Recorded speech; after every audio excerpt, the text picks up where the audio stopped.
Deep Web. Deep Web é o chamado esgoto da internet. Um mundo sem qualquer controle, onde se cometem crimes inimagináveis.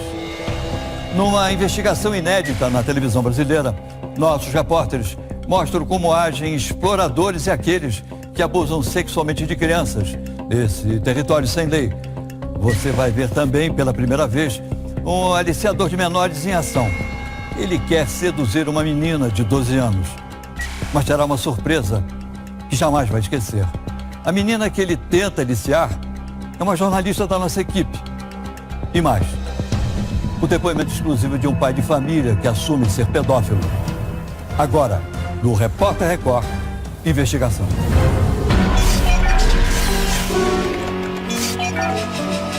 A internet do mal. São Paulo, Zona Oeste, 4h15 da tarde. Uma garota de uniforme está numa praça.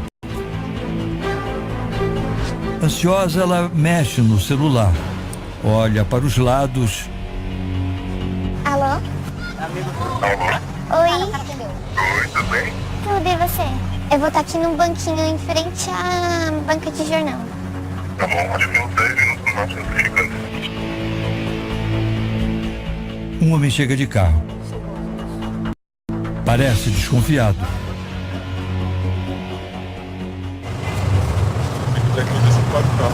Sim, só quero falar com você antes. É um encontro marcado pela internet. Oi. Ele tem 25 anos. Tudo bem? Tudo. Ah, tremendo. E está interessado em uma garota de 12.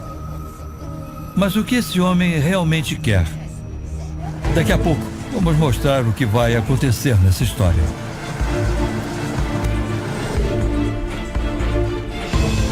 A internet faz cada vez mais parte de nossas vidas. Passamos quase todo o tempo conectados. Em casa, no trabalho e até quando andamos na rua. A rede nos traz informação, divertimento, nos aproxima dos amigos. Mas a internet também tem seus segredos e perigos. Existe um lado da rede mundial de computadores que poucas pessoas ouviram falar. Deep Web, você sabe o que é isso? Para responder a essa pergunta, vamos contar com a ajuda da computação gráfica. Imagine que a internet que nós usamos todos os dias é uma sala como esta. Aqui nós conversamos em redes sociais, assistimos vídeos e acessamos sites de vários assuntos. Um conteúdo que está disponível para qualquer um e pode ser monitorado pelas autoridades. Mas abaixo dessa internet existe um outro mundo desconhecido. Estamos agora no subterrâneo da internet, um local chamado de Deep Web, a rede profunda. É um território sombrio e sem regras, bem diferente da superfície. Aqui, as conexões entre os computadores são clandestinas e aí muita gente se aproveita disso para cometer diversos tipos de crimes. É nesse submundo que os pedófilos se escondem. Numa iniciativa inédita, o Repórter Record Investigação vai mostrar o que existe nesse universo virtual. É uma terra sem lei. Você vai ver agora imagens do que acontece na Deep Web, o chamado esgoto da internet. O repórter Romeu Piccolo se encontrou com um jovem especialista em computador que a partir de agora será o nosso guia. Entrar na Deep Web é difícil e arriscado para quem não tem muito conhecimento de informática. Mas para quem já trafega por esses acessos, é como um supermercado virtual do crime. Não é um lugar de bom menino. E na Deep Web é o escombro da internet, a área negra. Não vamos dar detalhes que ajudem a localizar sites e ensinar como acessar a Deep Web. Quem entra nessa rede usa um programa de computador que faz com que o internauta não possa ser rastreado por autoridades. Ele fica sem nenhuma identificação, livre para cometer crimes. Por isso, vários sites vendem drogas e armas pesadas. É possível até contratar assassinos de aluguel. Os pedófilos compartilham todos os dias milhares de fotos e vídeos de abusos sexuais. Esse site ele faz venda de armamentos pesados, que como rifle, AK-47. Esta página, por exemplo, oferece um fuzil AK-47, capaz de dar 600 tiros por minuto. Um rifle, metralhadora, variando do valor de R$2.000 até 30, 40 mil reais. Uma das atrações do site é o rifle Barrett, com mira telescópica. Uma arma usada por atiradores de elite e que atinge alvos a mais de 1.500 metros. Um sonho de consumo de criminosos a cliques de distância. O mercado criminoso virtual não se limita apenas à venda de armas. Também são oferecidos serviços de assassinos de aluguel. Esse site cobra $40 mil por cada morte. As drogas também circulam livremente na Deep Web. E você pode encontrar maconha. De alta qualidade. Então aqui a gente consegue verificar também as balas chamadas Ecstasy. Aqui diversos modelos. Também aqui cocaína. Também o pagamento feito via Bitcoin. Aqui na Deep Web, o dinheiro também é virtual. As compras de drogas, armas e os contratos de assassinato são pagos com bitcoins, a moeda eletrônica. Ela é mais difícil de ser rastreada e pode depois ser transformada em dólares ou reais, por exemplo, e sem identificar a origem. Essas contas podem ser abertas gratuitamente, sem nenhum vínculo com documentos nem nada. É tudo clandestino, né? Tudo ilegal. Mas essa ainda não é a face mais sombria da Deep Web. Nos subterrâneos da internet, os exploradores de crianças participam de um jogo perverso. Quem abusar mais ganha mais pontos e se populariza nessa rede de pedofilia. Ó, ele acabou de encontrar um site que está aberto, vídeos de garotos, são crianças nuas, meninos. Ó, esse é um menino muito jovem. Deve ter uns 8 anos. Não dá para ter certeza sobre a nacionalidade das crianças, mas elas vêm de vários países. Ó, latinos, russos. É difícil acreditar a que ponto chega a crueldade dos pedófilos. Nós encontramos imagens agora que não tem nem como a gente mostrar um pouco dessa imagem. Imagens de adultos fazendo sexo com bebês, com recém-nascidos. Os participantes dos sites fazem um perverso concurso de popularidade. Esse fórum é composto mais de, acredito, de 10 a 15 mil pessoas. E a cada foto que você vai postando, existe uma pontuação para você ser o mais popular do fórum. Eles ganham pontuações em cima dessa rede de pedofilia.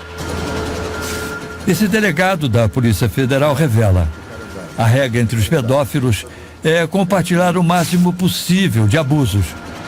Para você ter uma participação, ser aceito, exige essa situação, essa condição de ter um material para ser disponibilizado. Os criminosos criam tópicos com temas inacreditáveis. Esse de crianças que estão começando a andar, 1.600 211 postagens. Exato. Só de crianças que estão começando a andar. Meninas, né? Menininhas. Meninas. 8 anos, 7. Todas em poses sensuais, nuas. Pesquisadores da Universidade de Portsmouth, na Inglaterra, fizeram uma descoberta assustadora sobre a Deep Web. 80% dos acessos feitos aqui são direcionados a sites de pedofilia. Mas como esses criminosos conseguem escapar impunemente? Porque os sites cheios de pornografia infantil funcionam sem serem incomodados. O segredo dos criminosos é que eles fazem as fotos e vídeos de pedofilia circularem por servidores em vários países. Servidores são máquinas como esta, que guardam os arquivos virtuais dos sites. Quando a polícia descobre um servidor, os pedófilos já mandaram o material para outra máquina em um país bem distante. Essa é a grande dificuldade da polícia. Sim, que eles podem chegar no ponto A, só que eles já vão estar no ponto D. Quando chega no ponto D, já foi pro ponto F.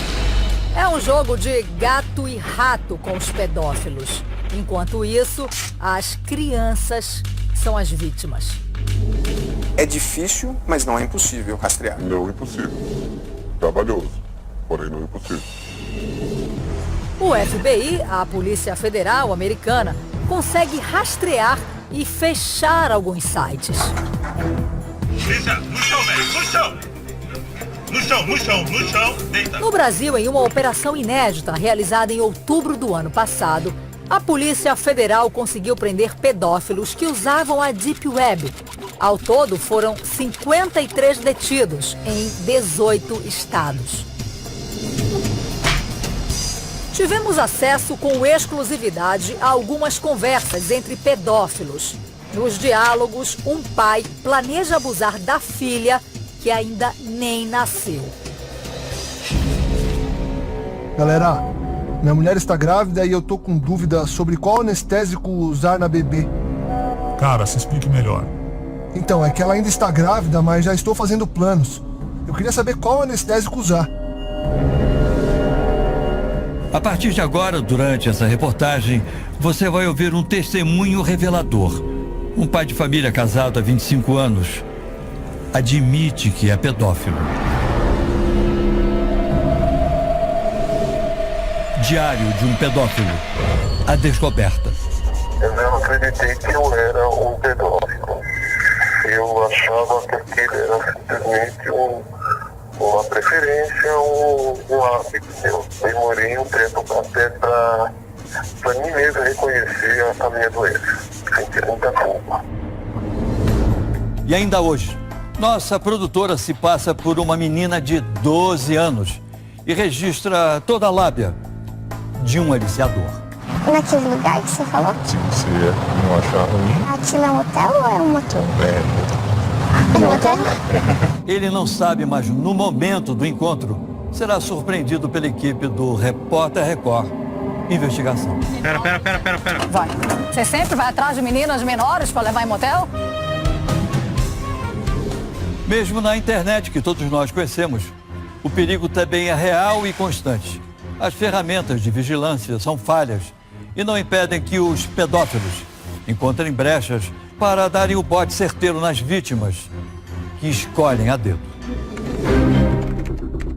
Os casos de abusos de crianças se multiplicam pelo país.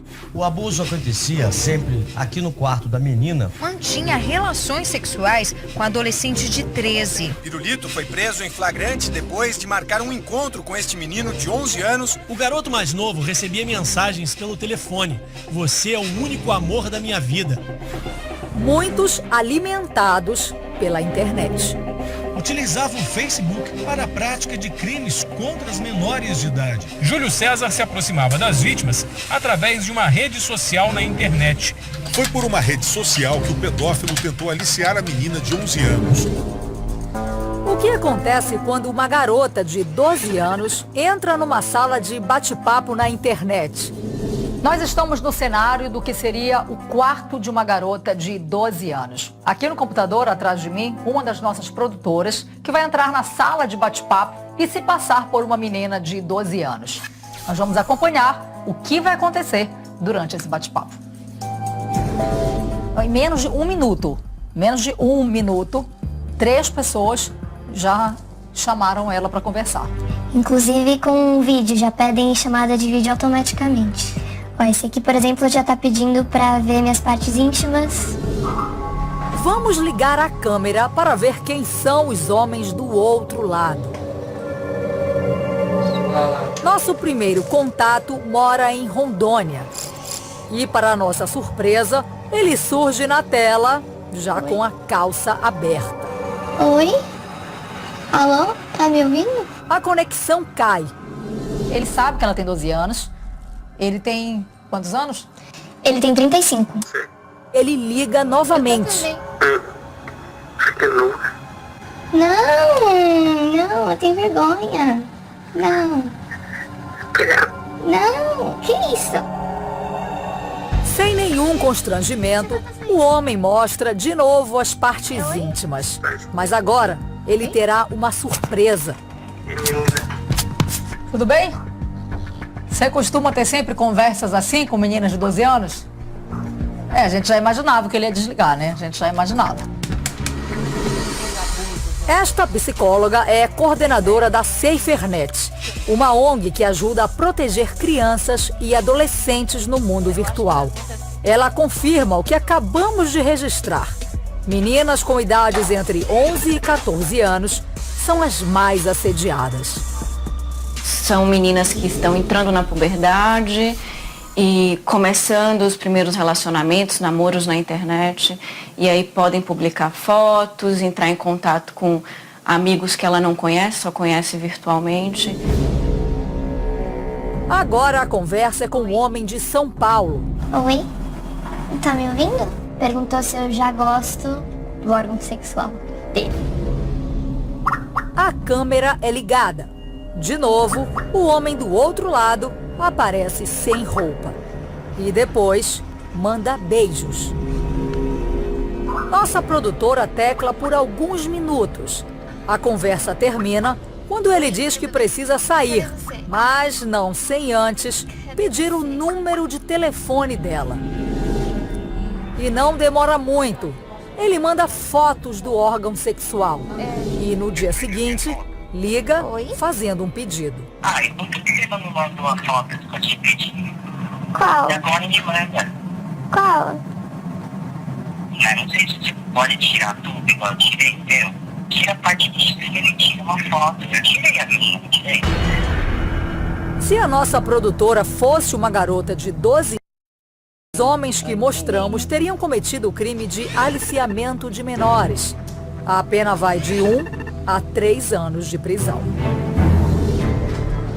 Daqui a pouco você vai acompanhar outras conversas da nossa produtora na internet. Os diálogos vão sair do mundo virtual para o real. Aquilo é um hotel ou é um motel? Diário de um pedófilo. A esposa.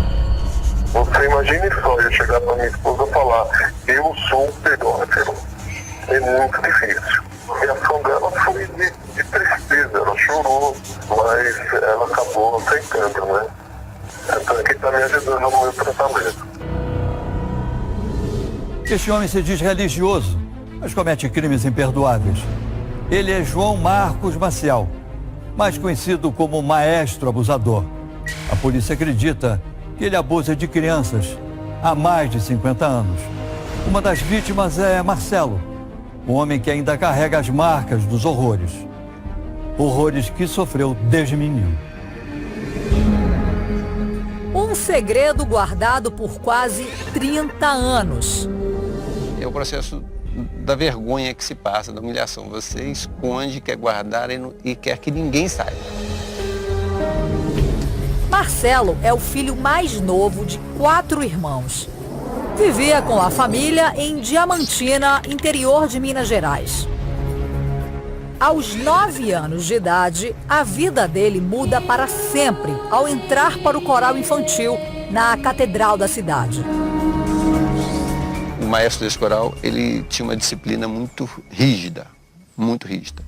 Então, através de castigos físicos, de pressão psicológica, de muita violência física, inclusive, com tapas na cara, cocos na cabeça, deixar de joelho meia hora, ele conseguiu uma obediência absoluta da gente. O homem à frente do coral era o religioso Dom João Marcos Porto Maciel. Para Marcelo, o nome é menos pomposo: maestro abusador. As agressões eram apenas o começo. 2 anos depois, o primeiro assédio, durante uma viagem para uma apresentação do coral. Eu acordei com ele na minha cama aos 11 anos de idade. Atordoado, ele demora a entender o que acontece. Não entendi o que aconteceu, mas ele fez o sinal de silêncio. Sinal de silêncio, e aquilo se tornou escondido. Mesmo aprisionado pelo silêncio e com medo, Marcelo continua no coral. Eu estava dominado. Eu passava muito mais tempo com ele neste momento da minha vida do que com meus pais. Em pouco tempo, o maestro passa a ter relações sexuais com Marcelo. Quando eu tinha uns 12 para 13 anos, foi quando ele, pela primeira vez, começou a me beijar, pediu para tirar a roupa. 2 anos se passam. O coral é um sucesso. O maestro abusador é transferido para a cidade de Novo Hamburgo, no Rio Grande do Sul. Marcelo é levado junto e passa a morar na mesma casa de Dom Marcos. A partir daí, os abusos se tornaram diários. Durante a noite, é obrigado a cumprir um ritual. Vai até o quarto do maestro, sempre na hora marcada. Você sentiu raiva? Eu senti tanta coisa. Eu narro no livro que eu tinha dias que eu ia para a escola chorando. Eu caminhava 3 quilômetros para ir para a escola, ia 3 quilômetros chorando e voltava 3 quilômetros chorando. Marcelo chora sozinho durante anos, até o dia em que uma agressão é a gota d'água para que ele se liberte. E ele chegou de surpresa e me deu um tapa muito forte no rosto. Daquele tapa, ele conseguiu fazer com que eu me insurgisse. Eu consegui falar com ele. De forma nenhuma, falei, você não vai mais me encostar a mão. Marcelo volta para casa meses depois, aos 16 anos. As marcas da violência sexual seguem até hoje. Depois de 26 anos de silêncio, o empresário decide revelar o segredo. Primeiro conta tudo à esposa e busca ajuda psicológica. Este psicólogo estuda os abusos sexuais cometidos contra meninos e diz que, nesses casos, as vítimas sofrem mais com o preconceito. No caso dos meninos, essa estigmatização é maior, porque a violência sexual contaria aquilo que se espera de um menino e de um homem, né? O homem sempre tem que saber se cuidar, não pode chorar, não pode demonstrar tristeza. O grito de libertação de Marcelo é o livro Sem Medo de Falar. Nessas páginas ele conta todos os abusos que sofreu com o maestro. E a quebra do silêncio é o que desnuda o pedófilo, é o que pode colaborar para a prevenção da pedofilia. Os crimes já estavam prescritos, de acordo com a lei. Mas a polícia passou a monitorar Dom Marcos. Em uma manhã de dezembro do ano passado, ele finalmente é preso. Polícia! Abre a porta! Senhor Dom Marcos. Entendeu o que eu falei? Que é isso aqui? Vamos acordar que o senhor tá preso. Preso? Tá preso. O senhor tem o direito de constituir advogado, de ficar em silêncio lá na delegacia. Aos 74 anos, o maestro abusador é preso na igreja criada por ele, a Veterodoxa, em Caçapava do Sul, no Rio Grande do Sul. Antes, Dom Marcos já havia sido expulso das igrejas católica e anglicana por mau comportamento. Na casa dele, a polícia acha armas e dinheiro. O ex-padre nega as acusações. O senhor abusava das crianças, Dom Marcos? Não, isso é mentira. O senhor abusava? Não. A polícia acredita que os abusos aconteceram por mais de 50 anos, período em que o suspeito atuou como religioso. Ele foi indiciado por estupro de vulnerável, porte ilegal de armas e estelionato. Você perdoa o que ele fez com você? Perdoo, mas não aceito. O sentimento de perdão é muito claro para mim, mas também não aceito o que ele fez. Não, é inaceitável qualquer pessoa abusar de uma criança. Nenhuma criança merece ser abusada. Diário de um pedófilo. Desejo. Eu nunca tive foto de uma criança. No meu caso, são fotos e vídeos que eu tinha no computador. Eu vi que eu estava num ponto muito grave, né? A angústia era muito grande. Eu fiquei com medo de já começar a procurar a criança. E quando o abuso sexual acontece dentro de casa? Porque alguém que deveria amar destrói a inocência de quem deveria ser protegido. Você vai conhecer agora a história de Bia. Ela vive atormentada à base de remédios e não se relaciona com ninguém. O responsável por tudo isso, o seu próprio pai.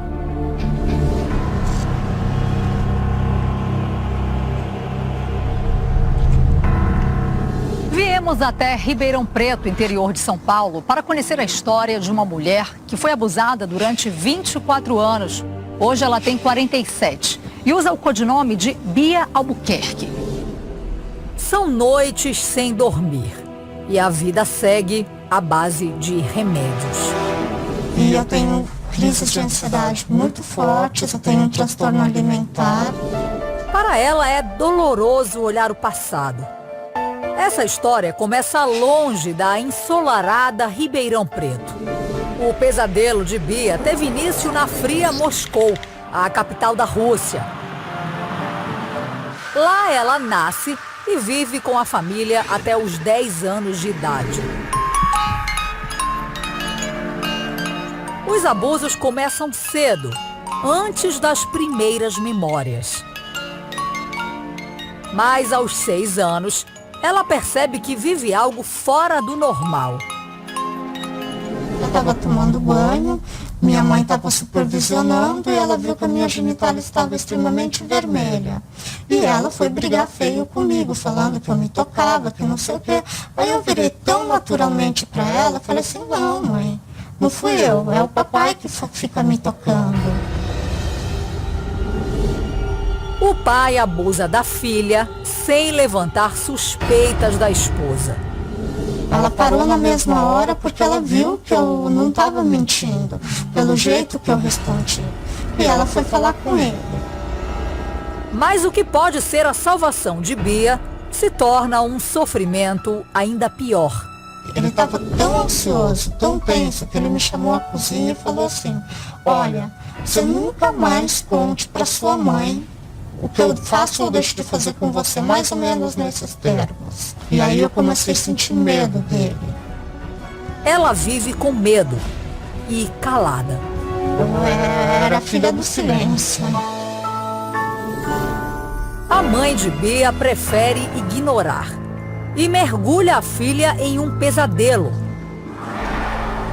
Os abusos seguem sem parar. Nojo, eu sentia muito nojo, eu sentia nojo dele. E eu pensava assim, mas ele é meu pai, como é que pode? Aos 11 anos, Bia ganha uma irmã mais nova e passa a temer por ela. Eu tinha um amor enorme por ela. E meu pai percebeu isso, então ele começou a falar que se eu falasse, ele, além de me internar, ele ia abusar da minha irmã. Foi neste bairro movimentado de Ribeirão Preto que Bia se manteve em silêncio quando saiu de Moscou e veio para São Paulo. Aqui ela morou, estudou e continuou vivendo dias que deixaram marcas profundas. Sofri muita humilhação. muita. Para o desembargador Antônio Malheiros, que acompanha muitos casos como o de Bia, a situação vivida por ela é mais comum do que se imagina. Um grande número de mulheres, sabendo que isso acontece, se cala diante do ato do companheiro, do ato do marido. A omissão da minha mãe é a minha maior dor. Aos 21 anos, Bia teve o primeiro namorado, escondida do pai, mas logo se vê no meio de mais um tormento. 1 ano depois, fica grávida e não sabe se o filho era do pai ou do namorado. Como é que uma mulher se sente nesse momento? Abandonada, totalmente sozinha, né? Eu não tinha amigas, porque meu pai não deixava eu ter. O pai pede que ela aborte. Comprei um pacote de erva abortiva e abortei. Tive uma hemorragia muito forte. Ele ficou aliviado? E como, né? Imagina o alívio dele, né? E você, como ficou? Eu fiquei muito mal. Até hoje eu convivo com essa dor. Os abusos só terminam quando Bia se casa, aos 26 anos. Só depois dos 40, ela quebra o silêncio. A revelação é um baque na família. Bia é excluída, chamada de louca e mentirosa. O agressor sexual geralmente é aquela pessoa acima de qualquer suspeita, que a criança confia e que ela tem um laço de afeto. Por isso a dificuldade da família em lidar com essa situação quando a criança acaba revelando. Hoje ela está afastada da mãe e da irmã. Escreve o que viveu em um blog, na esperança de aliviar a dor e ajudar outras vítimas. O pai de Bia morreu sem ter enfrentado a justiça. O perfil do seu pai para você, como você definiria ele? Hoje em dia eu defino ele como um psicopata. Ele matou os meus sonhos, ele matou os meus desejos, ele acabou com a minha vida. Diário de um pedófilo. A família. A mesma coisa que eu não acreditaram. Falaram que a vida dele era só um vício, que era um costume, e não era uma coisa que ia ser permanente. Mas todos me entenderam. Voltamos àquela sala de bate-papo onde nossa produtora se passa por uma menina de 12 anos. Homens querem fazer sexo virtual ou marcar encontros no mundo real. Só desistem quando levam um susto.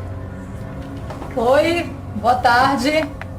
Eles são de várias idades e profissões. Esse se apresenta como professor de história no Rio Grande do Sul. Ansioso por fazer sexo virtual, ele se envaidece de já ter ficado com alunas. Você fala sempre de sexo com meninas de 12 anos? É rotineira pra você isso? Você é bem mais velho que ela, né? E sabe que ela tem 12 anos e é virgem. Tá falando de sexo com ela há pelo menos 20 minutos? Ficou com uma cara de muito assustada, regalou os olhos, mas ouviu tudo o que eu disse e desligou. Começamos a falar com um homem de São Paulo. Ele não aparece nu como os outros. Oi.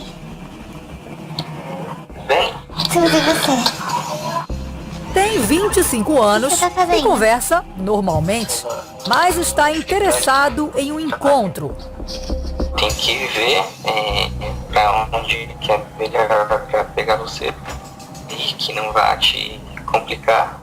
Você tem carro? O resto tem. Ah, então. Aí o resto fica mais fácil. Tem uma pracinha perto do meu colégio. Tem que ver um lugar pra não atrapalhar você, né? Porque sabe como que é, né? Prometemos manter contato por celular. Durante 3 dias, o homem de 25 anos faz investidas. Marcamos então o encontro em uma praça, mas ele faz outra proposta. Ele envia a foto da suíte de um motel, onde quer levar nossa produtora. E vai além, para que nada dê errado, pretende dar um drible na lei. Eu tenho RG antigo da minha ex, não me leve a mal. Não vou forçar nada, mas podemos ficar sós, entende? Ela está aqui marcando os últimos detalhes desse encontro e nós vamos acompanhar tudo e tentar conversar com esse homem para saber até onde ele queria chegar. Vamos lá.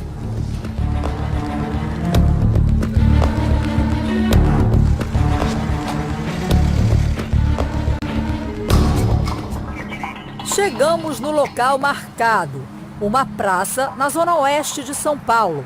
Não sabemos se ele vai aparecer. De acordo com as informações da nossa produtora, o rapaz está a caminho aqui da praça.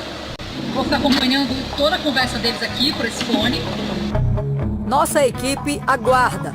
Ele liga e diz que está a caminho. Eu vou estar aqui num banquinho em frente à banca de jornal. Ah, tá bom. Tá bom. Acho que uns 10 minutos máximo que fica ali. Tá bom. 4 dias de conversa. 4. Sugeri um encontro no primeiro dia. Ele se apresentou com um homem de 25 anos que sabe que ela tem doce. Finalmente, ele chega e vai estacionar. Antes pede que nossa produtora entre no carro. Sim, só quero falar com você antes. Ele para o carro e volta a pé. Vai encontrar com Juju 12, a garota que conheceu na sala de bate-papo. Tudo bem? Tudo bem? Tudo. Ah, tremendo. Você quer ficar aqui, quer dar uma volta no shopping? Não, eu só queria falar com você pra ter certeza que você é. Certeza que eu sou eu? E onde a gente vai? Ah, onde você achar melhor. Naquele lugar que você falou? Se você não achar ruim. É? É aquele da foto? Aquilo é um hotel ou é um motel? É um motel? Tudo bem? Como que eu vou entrar? Eu não falei que eu tenho RG? Tipo, o RG é normal, só que é antigo e tá com foto de criança. Ela é loira ou morena? É, morena. Morena também? 2 crimes aí, né? Além de levar menor para o motel, usar o documento de outra pessoa se passando por uma adolescente. A seguir, o homem insiste em levar a nossa produtora ao motel com uma identidade falsa. Só que ele não imagina o que vai acontecer. Vamos lá, vou lá. Pera. Vai. Você faz sempre isso? Você sempre vai atrás de meninas menores para levar em motel? Em instantes, no Repórter Record, investigação.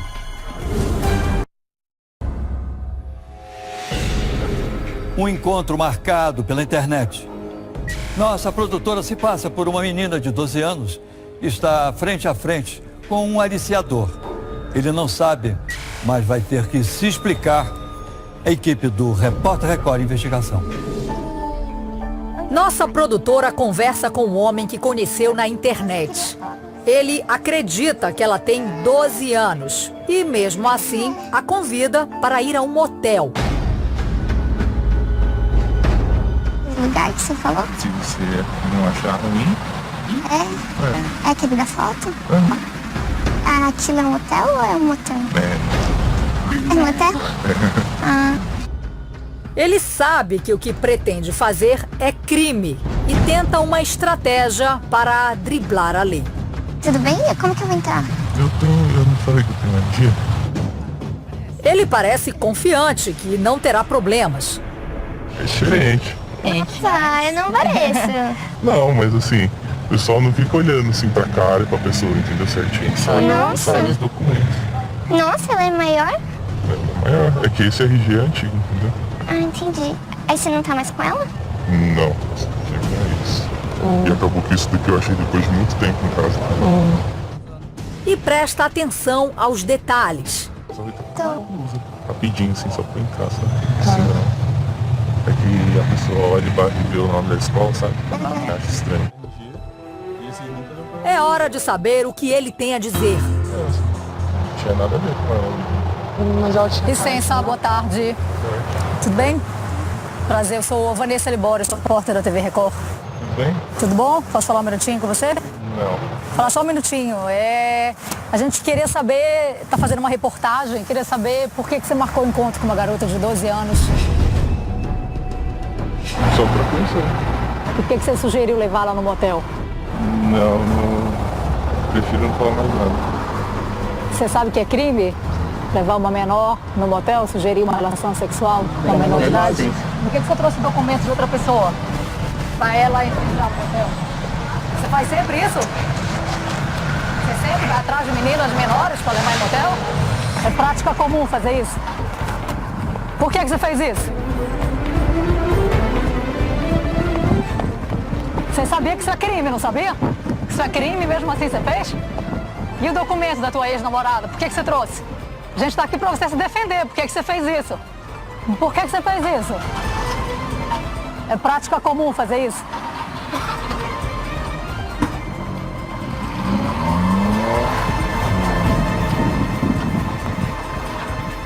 Bem, a gente tentou conversar com ele, acompanhando tudo, ele trouxe a identidade, ele mostrou a identidade, chamou a nossa produtora para ir para o motel e na hora de dar as explicações ele foi embora. Diário de um pedófilo. Decepção.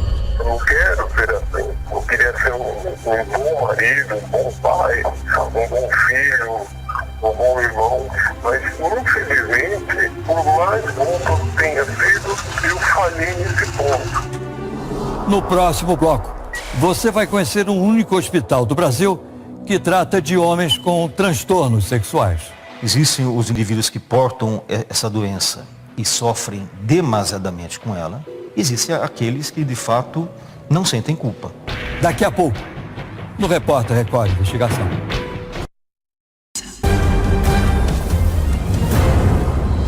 Especialistas consideram a pedofilia uma doença sem cura. É um diagnóstico complexo e, quando confirmado, não absolve o crime, mas aponta um caminho, um tratamento longo, pela vida toda, que pode evitar novos abusos. Existe um hospital que trata as pessoas com esse distúrbio. Funciona dentro da Universidade Federal do ABC, em Santo André, na Grande São Paulo. Por esses corredores circulam homens que têm desejos incontroláveis